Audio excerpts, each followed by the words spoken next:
ከአራት ቀን ከአምስት ቀን በፊት ይቅርታ የኔ ሐሳብ ነው የኔ አቋም ነው ስህተት ልሆን እችላለሁ ግን ይሄ ነገር ይመስለኛል የአማራ ፋኖ ቆም ብሎ ሊያስብበት ይገባል ብዬ አንድ ነገር ተናግሬ ነበር ከትናንት በስቲያ ወይስ ከአራት ቀን ከአምስት ቀን በፊት ካስታወሳችሁት ምንድን ነበር የተናገርኩት ብዬ ነበር ለማለት ሳይሆን ምናልባት ፋኖች እየሰማችሁኝ ከሆነ ፎሬን ሪሌሽናችሁን አቅጣጫ እንድታስይዙትና በተጠንቀቅ ላይ እንድትቆሙ ያግዛችሁ ከሆነ ብዬ ነው የግል እይታዬን ለእናንተ ማደርሰው የሚጠቅም ከሆነ ውሰዱት ካልጠቀመ ትተውታላችሁ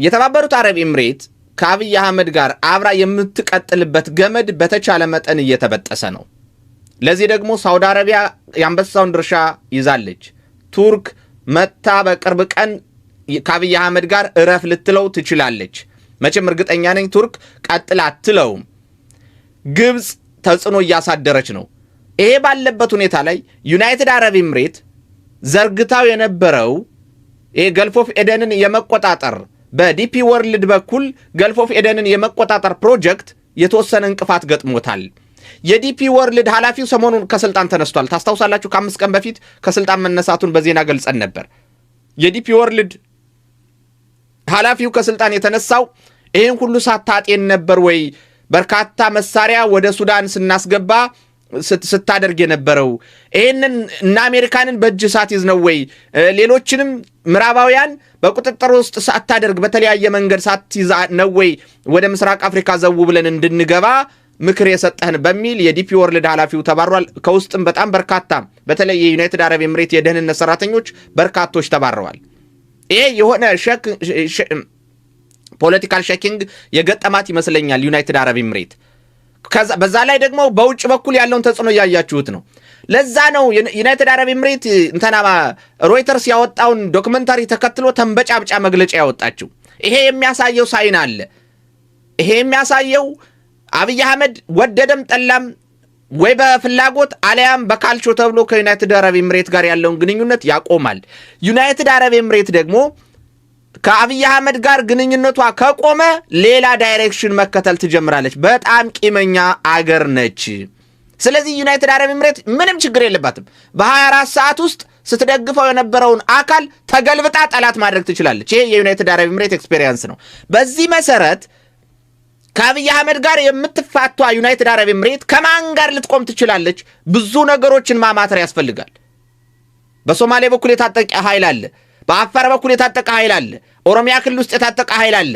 ሲዳማ ውስጥ የታጠቀ ኃይል አለ ጋምቤላ ውስጥ የታጠቀ ኃይል አለ ቤንሻንጉል ውስጥ የታጠቀ ኃይል አለ ይሄ ሁሉ የታጠቀ ኃይል በማን እንትን ሊፈለግ ይችላል ይሄንን ማጤን ከፋኖ የግድ ያስፈልጋል ለዚህ ነበር እኔ ጥቆማ የሰጠሁት ከአራት ቀን ከአምስት ቀን በፊት ያንን የተባበሩት አረብ ሳውዲ አረቢያ እንግዲህ በተቻለ መጠን የራሷን ስራ ሰርታ ሄዳለች ኢትዮጵያ መጣች ከዛ በኋላ ኤርትራ በነጋታው ኤርትራ ሄደች ምን ተነጋገሩ ምን አሉ እነሱ ነው የሚያውቁት ስለማላቀው እንግዲህ እንዲህ ተነጋገሩ ማለት አልችልም በግልጽ በአደባባይ የተናገረ ግን የቱርኩ ፕሬዝዳንት ነው ኤርዶጋን ዛሬ አብይ አህመድን በቃሪያ ጥፊ ብሎታል አንደኛ የቀጠናው የምስራቅ አፍሪካ ከዚህ በኋላ ምንም አይነት ቀጠናዊ ጦርነት መኖር የለበትም ሁለተኛ ሀገሮች ራሳቸውን ችግር በራሳቸው መፍታት መቻል አለባቸው ማንም ሀገር ጣልቃ መግባት የለበትም ሶስተኛ ለሶማሌላንድ የተሰጠው ዕውቅና ትክክል አይደለም ለሶማሌላንድም ለእስራኤልም አይጠቅምም ነው ያለው ይሄንን ሳይ እኔ ቱርክ እንደዚህ ስላደረገች እንደዚህ ተጽዕኖ ትፈጥራለች እንደዚህ የሚል ትንታኔ ውስጥ አልገባም ባጭሩ ለፋኖ የምሰጠው ግን የተባበሩት አረብ ኤምሬትን ትሬንድ ፖለቲካል ትሬንድ በደንብ አይቶና ተረድቶ የሚያቅሰው ካለ ከአብይ አህመድ ጋር ያላት ግንኙነት በተወሰነ መልኩ መላላት ከጀመረና ወደ አሉታዊ ግንኙነት የሚቀየር ከሆነ የተባበሩት አረብ ኤምሬት አይደለም ታጣቂ ቡድኖችን ይቅርና ግለሰቦችን በነገራችን ላይ ጌታቸው ረዳን እኮ በቂ ብር ሰጣ ከህወሓት እንዲወጣ ያደረገችው የተባበሩት አረብ ኤምሬት ነች ዱባይ ተጠራ ሄደ ቢን ዛይድ አገኘው አናገረው መጣ ካደ ማለት ነው እንጂ እኮ ለመጀመሪያ ጊዜ አሁን እንደው የነሱ ሚስጥር ለምን ታወጣለህ የሚል ሰው ሊኖር ይችላል እንጂ ለመጀመሪያ ጊዜ ወደ ኤርትራ ልኡካን ቡድን ልኮ ሻቢያና ህወሓት እንዲገናኙ ያደረገ ጌታቸው ረዳ ነው በማስረጃ ስለማመጣት ነው ይችን የምናገረው እንግዲህ ከሻቢያ ጋር የነበረውን ግንኙነት ጌታቸው ረዳ መስርቶት አሁን እነ ደብረጽዮን እያጣጣፉት ነው። ጌታቸው ረዳ ከፊት የአብይ ወዳጅ መስሎ ከጀርባ ግን ምናልባት ጦርነት ቢከፈት የግድ በር ያስፈልገናል በሚል የነበረውን ነገር ሁሉ በነገራችን ላይ የሚያስቀኛው ጌታቸው ረዳ እነ ደብረጽዮንንና መሰሎቻቸውን ቁጭ አድርጎ አሳምኖ መሄድ አለብን፣ መውጫ በር ማግኘት አለብን። ወልቃይትን ላይሰጡን ይችላሉ፣ ምክንያቱም በፕሪቶሪያው ስምምነት መሰረት የወልቃይት ጉዳይ እልባት አልተሰጠውም፣ መውጫ በር ያስፈልገናል፣ ከሻቢያ ጋር መታረቅ አለብን ብሎ እነ ደብረጽዮንን አሳምኖ ከዛም ሂዶ ልኡካን ልኮ ጨርሶ ከመጣ በኋላ ቢንዛይድ ወስዶ ሲያናግረው ልሙጥ አድርጎ ካደና ማንም መክሰስ ጀመረ። እነ ደብረጽዮንን መክሰስ ጀመረ። እነ ደብረጽዮን ናቸው ከሻቢያ ጋር ግንኙነት እየፈጠሩ ያሉት ማለት ጀመረ። የጀመረው ግን ራሱ ነው። ይችና አይናገራትም። ዞሮ ምን ለማለት ፈልጌ ነው፣ የተባበሩት አረብ ኤምሬት እንኳን አይደለም የታጠቁ ቡድኖችን ይቅርና ግለሰቦችንም ልክ እንደነ ጌታቸው ረዳ ግለሰቦችን ልክ እንደነ ጻድቃን ይዛ መጠቀም ትችላለች። ስለዚህ ይሄ ተፈጥሯዊ የፖለቲካል ትሬንዷ ስለሆነ ፋኖች ማማተር ይኖርባችኋል። ይህንን ነው የምለው። እንዳልኳችሁ ነው። አሁን በጣም በርካታ እየተደራጁ ያሉ ያቆጠቆጡ ታጣቂዎች አሉ። ጋምቤላ ላይ ታጣቂ ኃይል አለ። ቤንሻንጉል ላይ ታጣቂ ኃይል አለ። ሶማሌ ታጣቂ ኃይል አለ። አፋር ታጣቂ ኃይል አለ። ሲዳማ ክልል ታጣቂ ኃይል አለ። ኦሮሚያ ክልል ታጣቂ ኃይል አለ። እነዚህን ሁሉ ታጣቂ ኃይሎች አፕሮች የማታደርግበት ምንም ምክንያት የለም። የተባበሩት አረብ ኤምሬት አብይ አህመድ ግንኙነቷን ካቋረጠባት የተባበሩት አረብ ኤምሬት ግንኙነት ይሻለኛል ብሎ እነ ቱርክን ኢግኖር አድርጎ እነ ሳውዲ አረቢያን ኢግኖር አድርጎ በዛ በኩል ጦርነት ጀምራለሁ ሊል ይችላል። አላቅም። እንደኔ ግን ዛሬ ኤርዶጋን ምስራቅ አፍሪካ ላይ ከዚህ በኋላ ምንም አይነት ጦርነት አያስፈልግም የሚል ኮንተንት ያለው መግለጫ በአደባባይ ፕሬስ ሪሊዝ ሲያደርግ ሚዲያ ሪሊዝ ሲያደርግ የሚታየኝ ነገር የተባበሩት አረብ ኤምሬት ጉዳይ ግንኙነቱ እየላላ ሲመጣ ያን ሁሉ መሳሪያ አስረክቤው ያን ሁሉ ጀት ሁሉ እኮ ሰጣለች ቀለም አስቀይራ የተባበሩት አረብ ኤምሬት ለአብይ አህመድ ያን ሁሉ አድርጌ አብይ አህመድማ ሊሸውደኝ አይችልም ብላ በጀርባ ታጣቂ ኃይል ነው ማስታጠቅ የምትጀምር እና እንደዛ አይነት ነገሮች ሊፈጠሩ ስለሚችሉ ፋኖች ቆም ብላችሁ ሁኔታዎችን ብታጤኑ ግራና ቀኙን ብታዩ ይጠቅማችኋል። ስህተት ልሆን እችላለሁ፣ ግን እንደው ያው የሚሸተኝን ነገር ከመናገር ወደ ኋላ ማለት ስለማልፈልግ ነው። እንደሌላው መጥቼ አየር ሰዓቱን ቱርክ እንደዚህ ነች፣ ሳውዲ አረቢያ እንደዚህ ነች፣ ኤርትራ ላይ አይተኩስም ከዚህ በኋላ አስጠነቀቀው ምናምን ብዬ መሄድ ጠፍቶኛ አይደለም። እዛ ሰምተነዋል፣ እኔም እናንተም ሌሎች ሚዲያ ላይ ሰምተነዋል ያንን። እኔ ግን እንደዛ አይታየኝም። ሊተኩስ ይችላል ቱርክን ኢግኖር አድርጎ፣ ሊተኩስ ይችላል ሳውዲ አረቢያን ኢግኖር አድርጎ። ግን ያዋጣዋል ያዋጣው እሱ ሌላ ጉዳይ ነው፣ እሱ ነው የሚያውቀው። በኔ እይታ ግን ተኮሰም አልተኮሰም የሳውዲ አረቢያ የተባበሩት አረብ ኤምሬት ጉዳይ እያበቃለት ይመስለኛል። በተለይ የሮይተርሱ ዘገባ ሲወጣ ተንበጫብጫት እንደው ተናዳ ተነጫንጫ ማለት ይችላል ተናካሽ ውሻ መስላ ነው ያወጣችው መግለጫ። ያንን ትራንስሌት አድርጌ ያንን መግለጫ ሳነበው የሸተተኝ ነገር ሌላ ነው እና አብይ አህመድ አስበላሃኝ ሁሉ ሳትለው የቀረች አይመስለኝም። አስበላሃኝ በጣም ጥብቅ ነገር ነው፣ የኔ ሚኒስትሮችና የኔ ደህንነቶች በጣም ሚስጥር ጠባቂዎች ናቸው ብለህ አስበላሃኝ፣ ይኸው ደህንነቶች እኮ ናቸው ለሮይተርስ መረጃ የሰጡት ሳትለው የቀረች አይመስለኝም። ምክንያቱም ሮይተርስ ሪፈር ያደረገው የአብይ አህመድ ኢንተለጀንስ ኦፊሰሮችን ነው። የአብይ አህመድ ኢንተለጀንስ መስሪያ ቤት ውስጥ ያሉ ከፍተኛ ኦፊሰሮችን ነው ሪፈር አድርጎ ሮይተርስ ያንን ዘጋቢ ዜና ያወጣው። ሰው አስበላኝ ሳትሎ የቀረች አይመስለኝም ማለት ፈልጋለሁ። እናስቡበት። በዚህ ጉዳይ ላይ እንግዲህ በኋላ ላይ ጨምርበታለሁ ጊዜ ከበቃኝ። ወደ ሁለተኛው ጉዳይ ሳልፍ የብአዴን መፈራረስ ነው። ብአዴን እንግዲህ በከፍተኛ ሁኔታ እየፈራረሰ ነው የሚገኘው። በከፍተኛ ምስቅልቅሎች ውስጥ ነው የሚገኘው። እንደው በተጨባጭ እስር ቤት ውስጥ ሂደው አይተው አላረጋገጡልኝም እንጂ ዛሬ የምዕራብ ጎጃም ዞን የደህንነት ቢሮ ኃላፊው ወደ ዘብጥያ መወርወሩ ተሰምቷል። ቀኝ ነህ በሚል እንደዚሁም በጣም በርካታ ቀኝ ናችሁ በሚል ወደ ዘብጥያ የሚወረወሩ ከፍተኛ የብአዴን ባለስልጣናት እንዳሉ ነው መረጃዎች የደረሱን። እንደው ካስታወሳችሁ ከ3 ቀን ከ4 ቀን ነው አይደለም የ3 ቀን ላለሁ ይቅርታ የደብረ ታቦሩ ኦፕሬሽን ጊዜ አንድ እንትን ደሳለኝ ነው ምናምን የሚባል አህያው ይሄ እንትኑ አህያ ታውቁታላችሁ? የብልጽግና አህያ አለ አንድ ደሳለኝ የሚባል ድሮ እኔ ደሳለኝ የሚባለውን አህያ ማቀው የህወሓት ነው እና እሱ የብልጽግና አህያ ቀኞች ናቸው ምናምን ብሎ ሲወርፋቸው ነበር እነ ቀንዳውጣን እና ምናልባት እነ ቀንዳውጣም እንግዲህ ወደዚያ ሳይሄዱ አይቀሩም ወደ ቀኞች ናቸው ተብለው እንዴው ምን የመሰለውን ሰውዬ እንዴው ሊያስሩብን እኮ ነው ምን ይሻላል እንዴው እና አሁን ቀንዳውጣና መሰሎቹ ታስረው ግን እንዴው እውነት ግፍ አይሆንም ለሀገር የለፋ ስንት ለሀገር የደከመ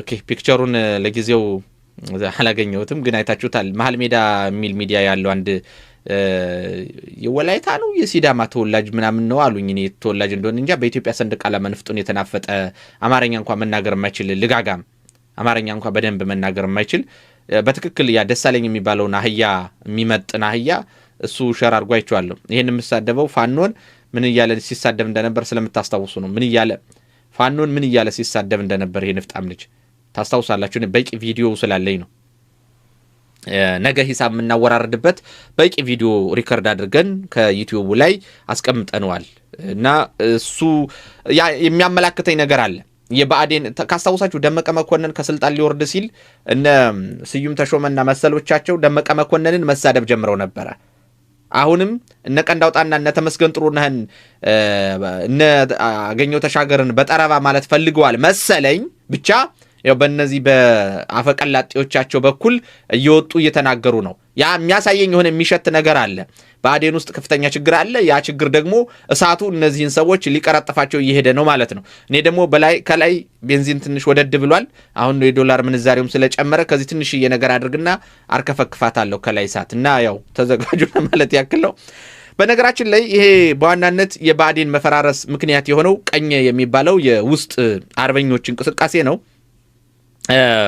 ቀኝ የሚባለው የውስጥ አርበኞች እንቅስቃሴ አጀማመሩና አነሳሱ ወይም እንደዚህ የተደራጀ እውቅና የተሰጠው አደረጃጀት ሆኖ አጀማመሩ በአማራ ፋኖ በጎጃም በኩል ነበር የተጀመረው አሁን ግን አማራ ፋኖ በጎጃም ብቻ አይደለም በአጠቃላይ ያው በአማራ ፋኖ ብቻ አይደለም የአማራ ፋኖ በጎጃም የሚባል የለም አሁን የአማራ ፋኖ ብሔራዊ ንቅናቄ ነው በአማራ ፋኖ ብሔራዊ ንቅናቄ ውስጥ ብቻ ሳይሆን በመላው ኢትዮጵያ ቀኝ የሚባለው የውስጥ አርበኛ ልክ እንደ እስራኤላውያን የሞሳድ የመረጃ ምንጭ ለአማራው ትግል እንቅስቃሴ ከፍተኛ የሆነ የመረጃ ምንጭ የሆኑ የሚናበቡ ራሳቸውን በማይጠበቅ መልኩ የደበቁ አካላት በከፍተኛ ሁኔታ እየሰሩና በቅንጅት ብልጽግና የሚባለውን አካል በአየር ላይ ምስጥ እንደበላው እንጨት እንዳንሳፈፉት ነው እያሳዩን የሚገኙት አንዳንድ ሁኔታዎችን ስናያቸው በነገራችን ላይ አገዛዙ የውስጡን ቀኜ ማጽዳት አይችልም በግልጽ ማስፈራራቴ ወይም ተስፋ ማስቆረጤ ወይም ደግሞ የሆነ ሽብር መንዛቴ አይደለም ይሄ ቪዲዮ ሪከርድ ተደርጎ ይቀመጣል ነገ እና ወቀስበታለሁ ከተሳሳትኩ ስለዚህ ሐቋን ንገረኝ ካላችሁኝ አገዛዙ የፈለገው ነገር ቢመጣ የውስጥን ቀኜ ማጥፋትም ማጽዳትም አይችልም 100% እርግጠኛ ሆኜ ነው የምናገረው ብትተረተር እንኳን አይደለም ሰዎችን የምትውልበትን ቢሮ ግድግዳ እንኳን ብትንደው የውስጥን ቀኝ ልታጠፋው አትችልም ይሄን ማወቅ አለብህ በቃ ምንም አድርገው ምንም አንተ እንደምታስበው በሰዎች በሚተነፍሱ አካላት በሚንቀሳቀሱ አካላት ሰው በሚባሉ በሰዎች ብቻ የተደራጀ ከመሰለ ተሳስተሃል ብትፈነዳ ብልጽግና ብትፈነዳ እጅ ሰጠ ተሸንፈ ከመሄድ ውጪ ባፍጢም ብትተከል የውስጡን ቀኜ ልታጠፋው አትችልም ይሄን ቁርጥ ወቅ ምንም አድርገህ ልታጠፋው አትችልም የውስጡን ቀኜ ለማጥፋት እኮ የደመቀ መኮንን ከስልጣን ከማባረር በፊት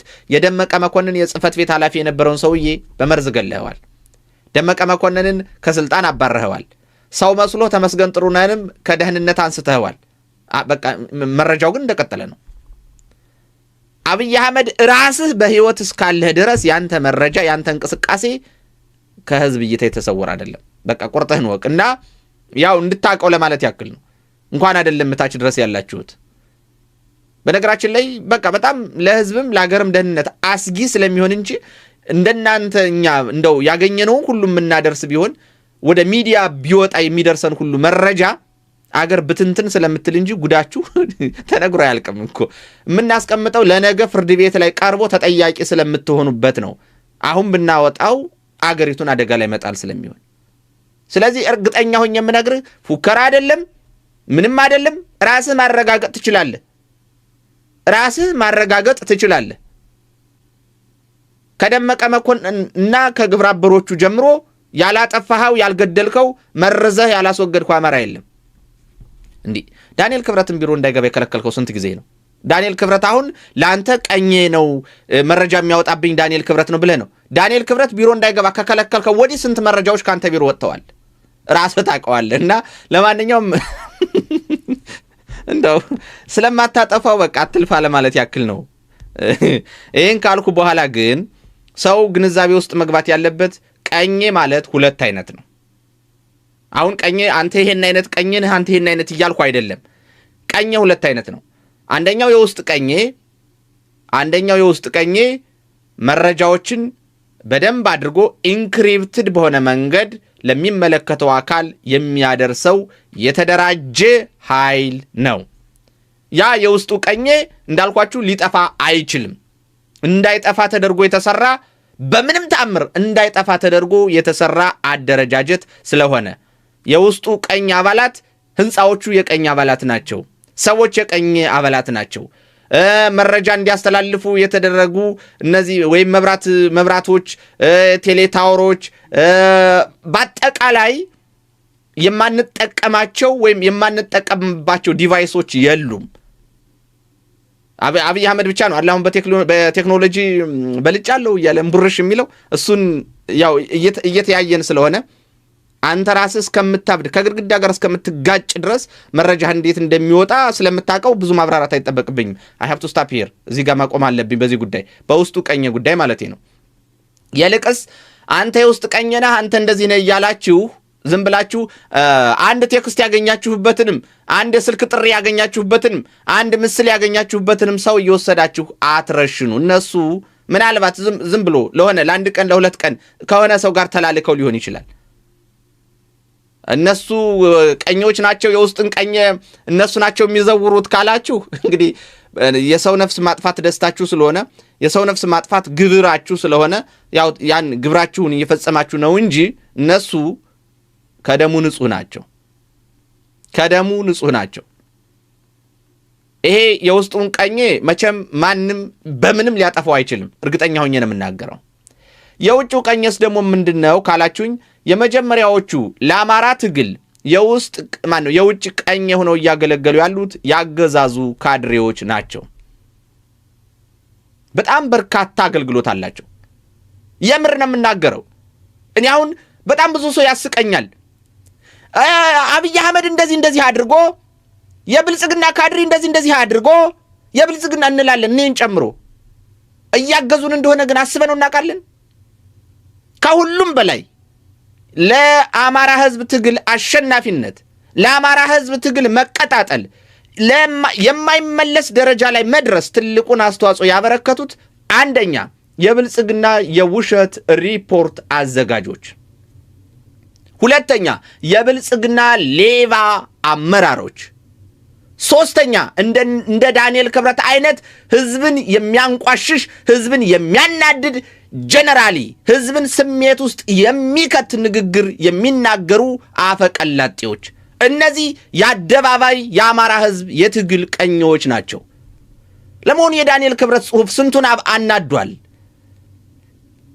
እኔ እዚህ 360 ቀን 360 ቪዲዮ ሰርቼ ያላናደድኩትን መላውን የአማራ ህዝብ ሁለት አረፍተ ነገር ዳንኤል ክብረት ቢጽፍ ያቺ ሁለት አረፍተ ነገር መላውን የአማራ ህዝብ ታነቃንቀዋለች። እያደረገውም ነው። ከዳንኤል ክብረት በላይ ቀኝ አለ እንዴ? ለአማራ ህዝብ ትግል መነቃነቅ፣ ለአማራ ህዝብ ንዴት፣ ለአማራ ህዝብ ብስጭት፣ ለአማራ ህዝብ የትግል እልህ ከዳንኤል ክብረት በላይ ቀስቃሽ አለ?